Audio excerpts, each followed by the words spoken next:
Right, this is the Village of Peotone Committee of the Whole meeting for August 25th, 2014. Clerk, please call the roll. Mr. Reichert. Here. Mr. Hupkey. Mr. Wicker. Here. Mr. Hack. Here. Mr. Callahan. Here. Mr. Forsythe. Here. Okay, let the record show that we have a quorum present and we may conduct official business. First order of business being the approval of the last Committee of the Whole meeting minutes from July 28th of 2014. Trustees, I will entertain a motion to approve it as presented, or if you see reason to make a correction, let us know what the correction might be. Motion to approve. Motion by Trustee Callahan, seconded by Trustee Hack to approve the minutes of the July 28th, 2014 Committee of the Whole meeting. Clerk, please call the roll. Mr. Callahan. Yes. Mr. Hack. Yes. Mr. Wicker. Yes. Mr. Reichert. Yes. Mr. Forsythe. Present. Okay. Motion carries. Those now become the official record of that meeting. On our agenda tonight, we have one item for public comment, and that is the update on the electrical aggregation group. And so you from the Governmental League is here to talk to us about it. You? Thanks, Mayor. If you recall, 2 years ago, I was here talking about electrical aggregation. The residents had just passed a referendum, and we signed a 2-year contract with First Energy. We've had great success with that program. By the time it wraps up in October, we'll save the residents of the 16 communities that are part of the group close to $30 million, which we think is obviously a successful program. The only thing that's changed really with our new program is that we've added the city of Lockport to the group. Just a month ago now, we went out to bid. We sent RFP to all 42 licensed potential suppliers in the state of Illinois. Of those 42, 6 expressed interest in bidding on this electric load for the residential portion. And of those 6, 2 submitted bids that were lower than ComEd. First Energy, who's our current supplier, chose not to bid on on this electric load this time. They're getting out of the electric aggregation business in the state of Illinois. They're pulling out sort of all over the place. So continuing on with them just wasn't an option. We did talk to them briefly several months ago about a possible extension before they made that decision to leave Illinois, and they quoted us a price that was about ½ cent higher than the ComEd price, so obviously that wasn't anything we were interested in. It's a money savings program, not one to charge anyone any extra fees. So about 3-4 weeks ago, the Governmental League's aggregation group met. They selected Homefield Energy as the new supplier. It's for a 36-month program with no termination fees, which is important. It allows residents to leave at any time if ComEd's price drops lower than ours, or if just for some reason they're unhappy with the service, they can leave and they're held at no penalty. The price for the first 2 years of the term is 6.99 cents per kilowatt hour. That's about ½ cent lower than what ComEd's rate will be starting in October. And for the last 12 months, it'll be 6.85 cents. Having talked to our consultants, talked to a few other communities across the region, everyone is kind of in agreement that they feel that ComEd's prices will continue to rise over the next 3 years, and that the savings of the program will obviously only increase as our rate stays flat. Right now, when we started this program 2 years ago, we got a rate of 4.83 cents from First Energy. So obviously going up to 6.99 it's a big jump, and residents are obviously going to see that. But this is still a savings over the ComEd rate, which will be 7.42 cents starting in October. I just saw the other day a few communities signed for 7.4 cents. They thought that was a great deal. I saw another one where they signed for 8 cents per kilowatt hour because they believe that the ComEd price will go up that much over the 3-year length of their contract. So we think we got a very good price. Homefield, there's a little bit of information in the handout there about them. They're the retail energy arm of Ameren, they're now with Dynegy, who just bought double the amount of generation capacity today, so we shouldn't have any issues. There are a few communities outside of Will County who, during the polar vortex this past winter, actually got dropped by their supplier mid-month because their supplier didn't have the cash on hand to be able to purchase energy at the exorbitant prices that it was going for at the time. But by going with a company that has its own generation, that's something we believe we can avoid. So as I said, for the residents, savings still exists. It should be, and I say this with some caution, should be a seamless transition for the residents. If they're with the program, 1 month they'll get a bill from First Energy, the next month they'll get a bill from Homefield. There is an opt-out period. We're going through it right now because residents should have received the opt-out letters about a week ago. It's through September 5th that they can opt out. And like I said, the opt-out period is just an initial opt-out period. They can leave at any time if they're not satisfied with no termination fee. So essentially, you can opt out at any point, but this is just to get the ball rolling. If you did opt out last time, you will have to opt out again. You'll have to do that every time a new contract comes up. Just some common questions we've been getting, same things as sort of before when we did this the first time. ComEd still delivers the electricity. ComEd is who you call if your power goes out. Your bill still comes from ComEd. Any budget billing is still done through ComEd. Any special rates are still taken care of through ComEd. And then the last page is the phone number for us at the Governmental League as well as Homefield. And they've been so far really good to work with. They've gotten us quick responses to any questions. So if you send residents even straight to Homefield, they should get an answer here really quick and be able to be taken care of pretty easily. So if there's any questions about it, concerns? I will say that it's been nice the last 2 years having a lower energy bill for electricity than we would have had we gone with Edison. And one of the things behind the scenes that you alluded to was First Energy, I think, incurred some additional cost during the polar vortex demand, excessive demand on electricity, where the rate went up sky high, and they did not pass it on to our customers.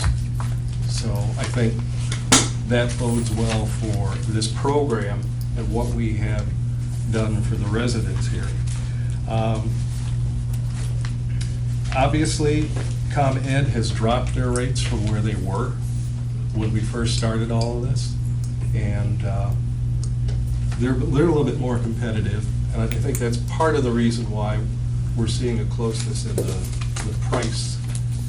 And the good news, as Hugh alluded to, is anybody can drop out at any time. It's not going to, it's your choice. And if you think you'll get a better deal somewhere else. And the savings that we all incurred over the last 2 years have been really nice. So trustees, questions, comments? It does average out the residential savings to about $400 a house. On average. On average. It depends on Right. how much you use. And just to give you an idea, when the mayor was talking about the sky-high prices during the polar vortex, because of our contract, we were locked in and paying $48 per megawatt hour. And the price was somewhere around $10,000 a megawatt hour for those couple of days. So there was obviously some strain on the system there. We were glad that, like he said, that price was not passed on to the residents.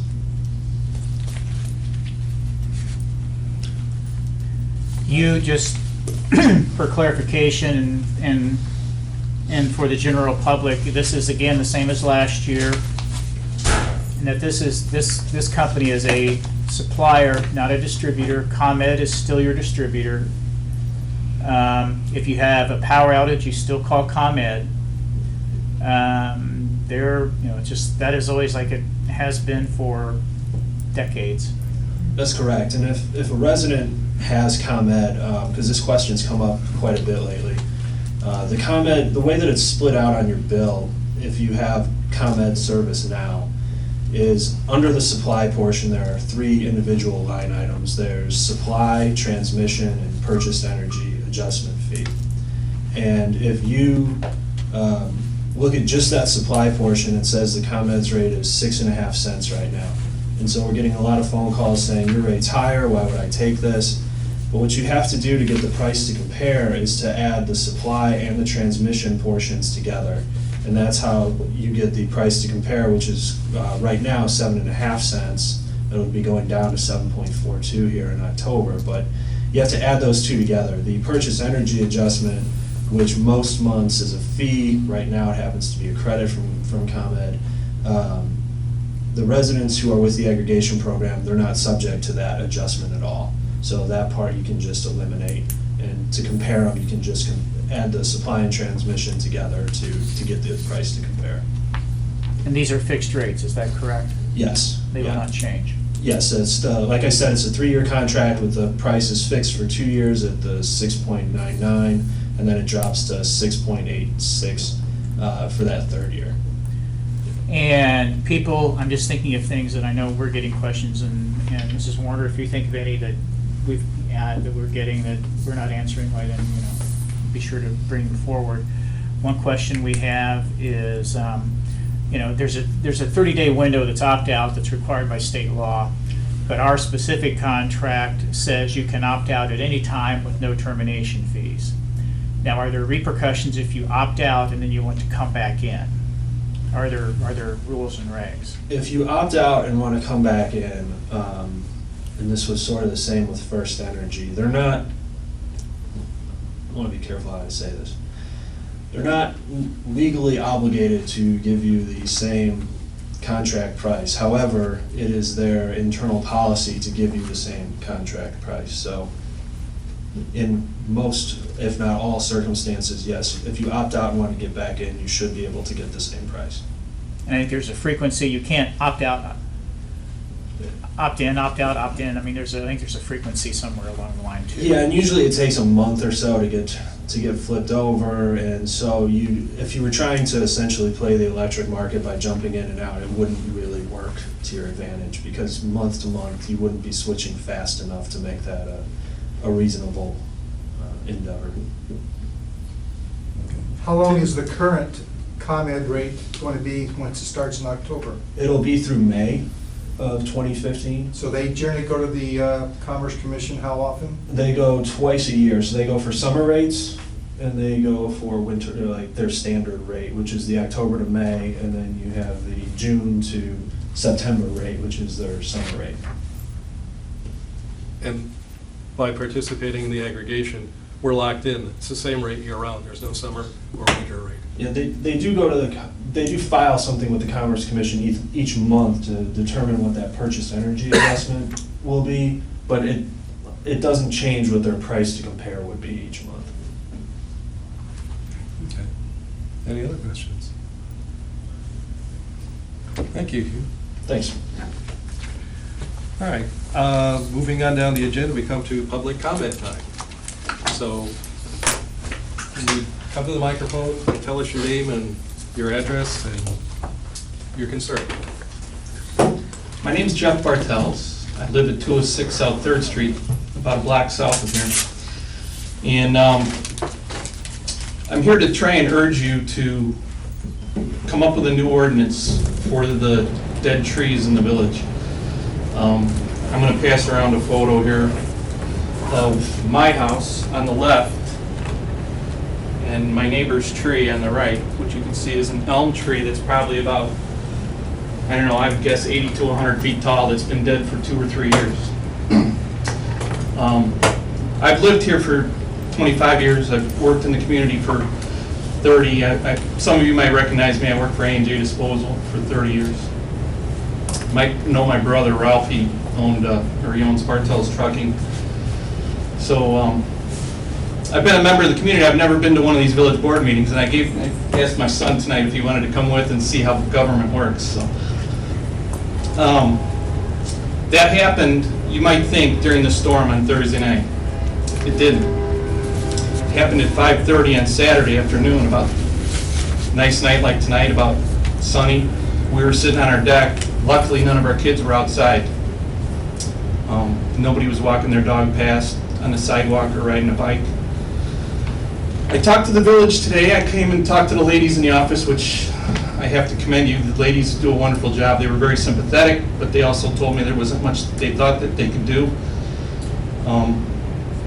They sent Mr. Krizawati over. He took a look at it.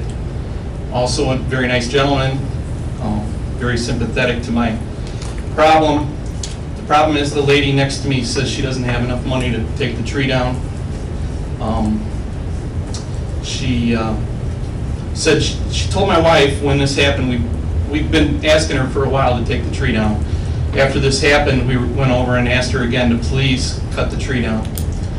And she said she was waiting for something like this to happen so she could call the insurance company and have the insurance company cut it down. I don't know, I'm sure most of you know how insurance works. They're not going to do preventative maintenance. I really don't believe that. And I don't think the tree is still like that in my front yard. I have a feeling until I do something about it, that tree will stay like that. Maybe I'm wrong, maybe she'll do the right thing, and maybe she'll cut it down, but I don't know if she will or not. Anyways, I was surprised today to find out from Mr. Krizawati that there's no ordinance that controls something like that. He first told me that there was, and then he called me back about a half an hour later and told me that there wasn't, and that it was an issue between me and her, and that I would have to take care of it, the two of us would have to work it out. And he told me because it's private property, that you can't do anything about it. But I've come to find out that that's not actually exact. It's not true. Because you don't have an ordinance about it, that's why you can't do anything about it. But if you make an ordinance about it, you would be able to do something about it. I quickly today, while I was at work, called some other villages and found out that there are ordinances. The Village of Mantino has an ordinance.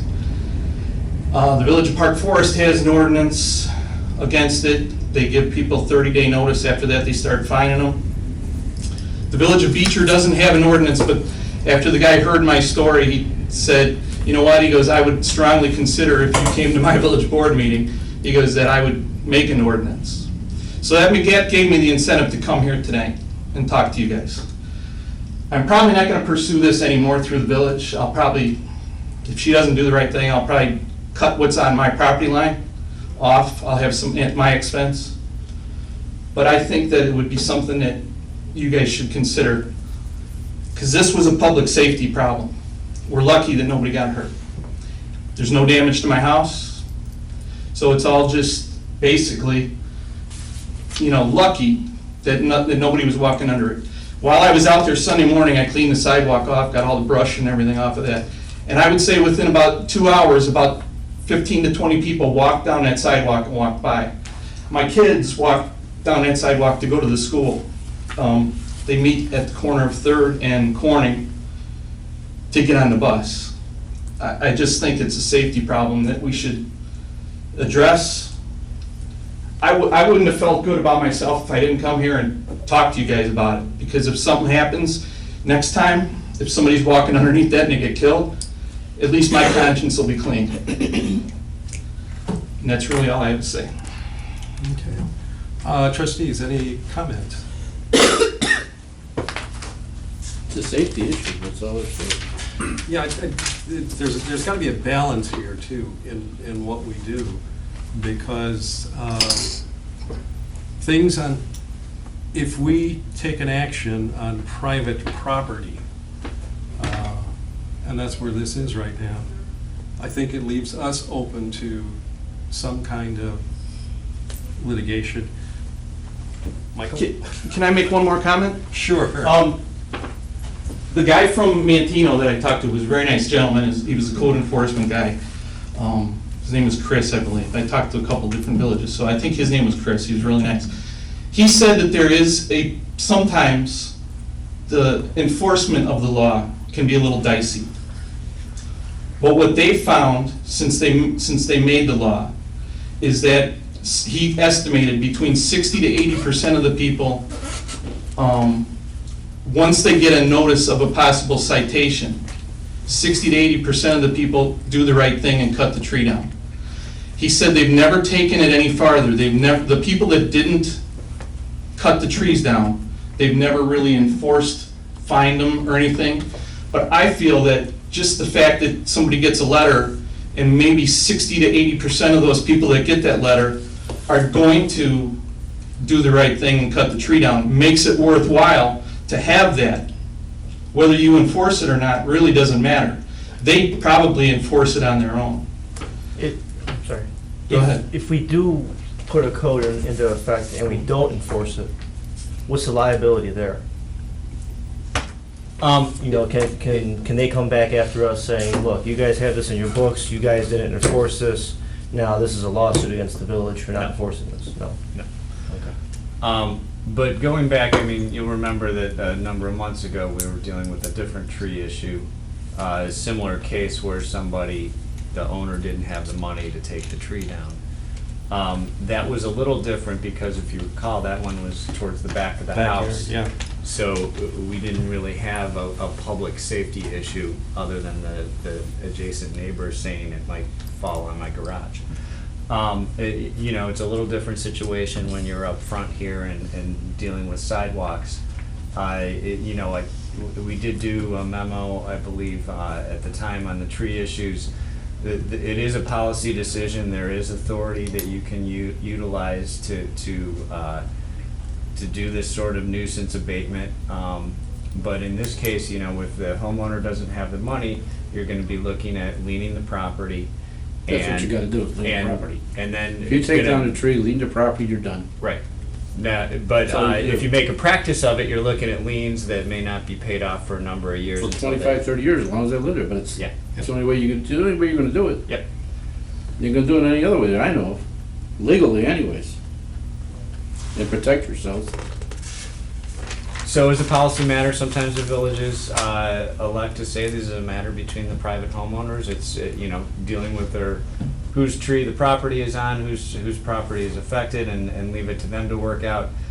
In other cases, you can take issues, especially where something is much closer to the public way, so.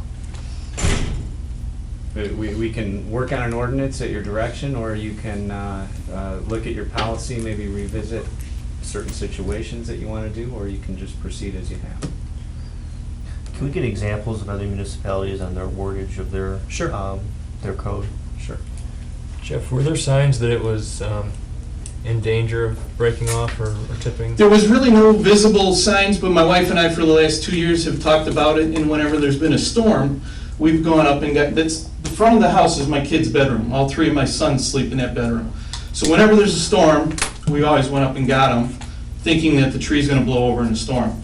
Like I said, Saturday night at 5:30, I was sitting on my deck, I had just gotten out of my pool, and all of a sudden we heard the cracking of the tree coming down, and we running to see where the kids were, because sometimes they play in the parkway to, you know, throw a football around or kick a soccer ball. And they were luckily in the house watching TV, so, but there was no, I mean, other than the fact that you know it's a dead tree, and you know that dead trees eventually fall down, there was no visible signs that, and even the homeowner said, well, it must have been lightning that struck it or something. And I said, there was no lightning, there's no signs of a bolt of lightning hitting the tree. I said it had to just be the fact that it's dead. And it's still dangling there. I was worried today when the storms picked up that maybe it was gonna shift, because she insisted that she had an insurance adjuster coming out today to take a look at it, which I knew it probably wouldn't get done today. But now she's not parking her car, she's in the driveway, she's parking on the street. So I'm hoping that maybe tomorrow when I come home from work, maybe the tree will be gone. If not, like I said, I'll probably take issue, because the guy from Beecher that I talked to told me, he goes, if it was me, he goes, I would, for the safety, he goes, pay a little bit of money out of your own pocket and cut the tree up straight up your property line, which is doable. So I talked it over with my wife. I mean, I spent over $1,100 trimming my trees already this year, having a company come. I know it's not a cheap thing to do. So I'm gonna have to try and save up a little money and try and get that done, so that, I had one of my sons didn't wanna sleep in his bed last night. He was worried. So, I just, like I said, I'll find a way to solve my problem. I just think you guys should find a way to solve the problem in general in the town. Is it the consensus of the board then that we should look into this to see what possible ordinance? But I think if we're gonna pursue it, I don't wanna limit it to just the front yard, like Mr. Myers was saying with the sidewalks in the street, because I don't think you can discriminate between the front and the backyard, because like Miss You're gonna talk Sweater about private goes- trees on private property, dead trees. Yeah, like Miss That's what Sweater you're gonna talk goes. about, it's gonna be everywhere. But you have to have the authority, it has to be a public nuisance, which means some rights of the public are affected, not just the, you have a hard time calling the single adjacent homeowner the public, you know? It has to have an effect where there's some danger to more general populace. Yeah, but to me, like she said, if her neighbor's tree fell, it was gonna take out her garage and part of her kitchen. If she's standing in the kitchen, something happens, or you have a child walking down the sidewalk, I mean, a life is a life, so I think if we're gonna do it, we should look at all of them. I know it's gonna be expensive. I think we should look at it. I think it's a slippery slope to include everything, but I am open to get, the other wordage of the municipality to see how it's done. Sure. That's where I stand. Let's look at the scope of what others have come up with and see what we can fit into ours. And Mr. Bartel, we appreciate you coming. Thanks for the opportunity, guys. Thank you. Tim?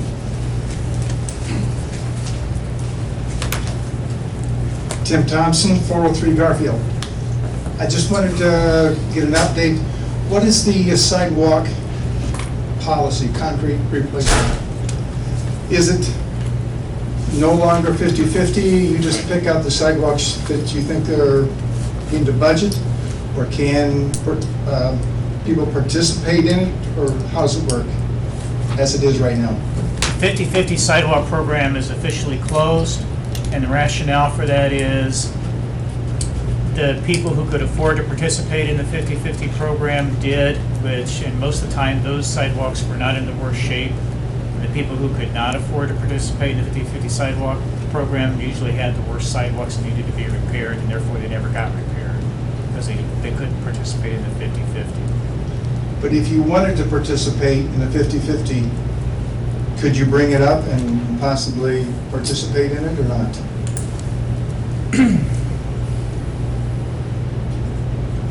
I don't know that it's against the ordinance. I don't know that it's against any ordinances. We would have to reserve some funding out of the budget line item for that work. For instance, because my building needs to have the whole sidewalk replaced. Obviously, it's not all my sidewalk to begin with.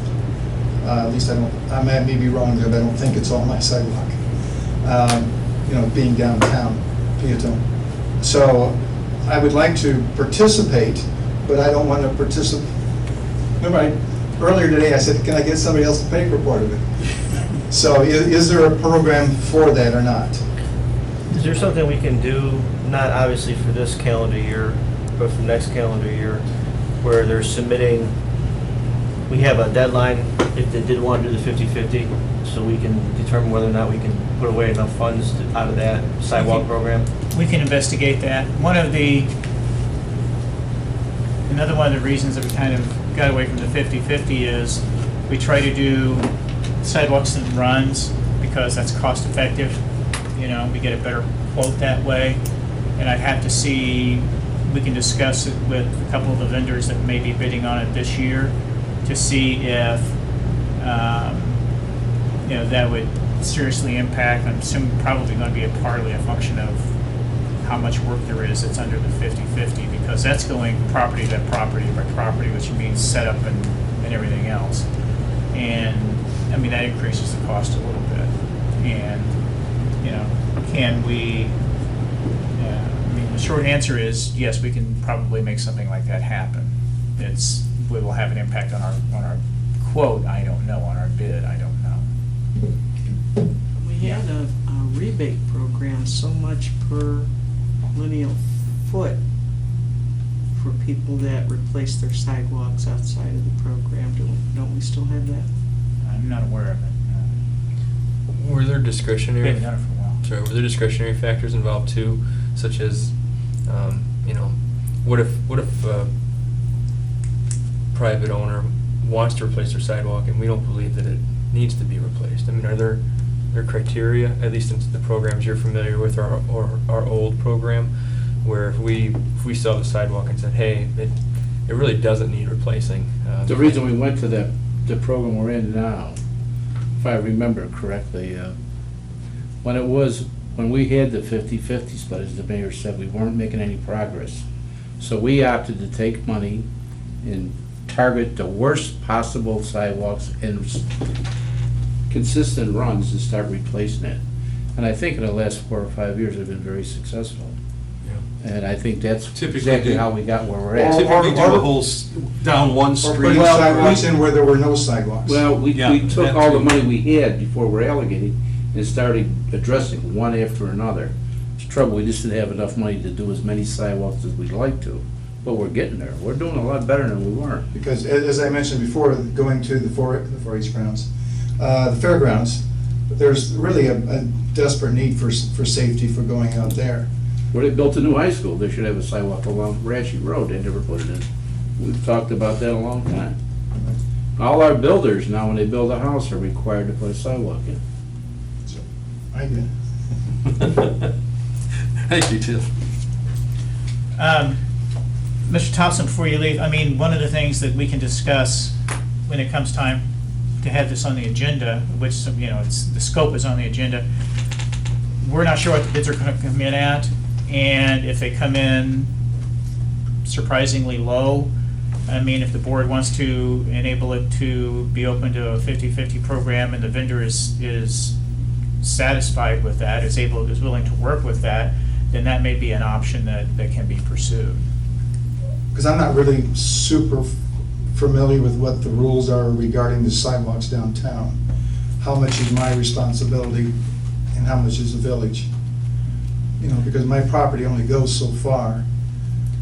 Yeah. So, Well, we did part of the east side of Second Street last year. I believe we're gonna finish the east side of Second Street this year, if I'm not mistaken, or a big portion of it.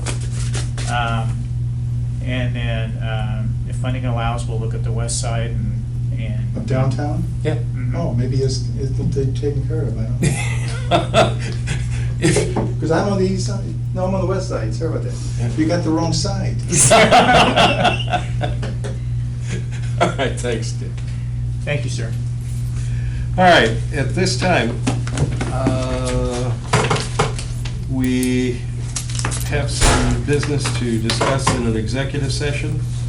And so I would like to call for a motion to go into executive session for the purpose of pending litigation and also personnel, the appointment, employment, compensation, discipline, performance, or dismissal of specific employees. Motion. Second. Motion by trustee Forsythe, second by trustee Wicker. Thank you. Senior moment. Call the roll. Mr. Forsythe? Yes. Mr. Wicker? Yes. Mr. Riker? Yes. Mr. Hack? Yes. Mr. Callahan? Yes. Okay, motion carries. We're going to go into executive session.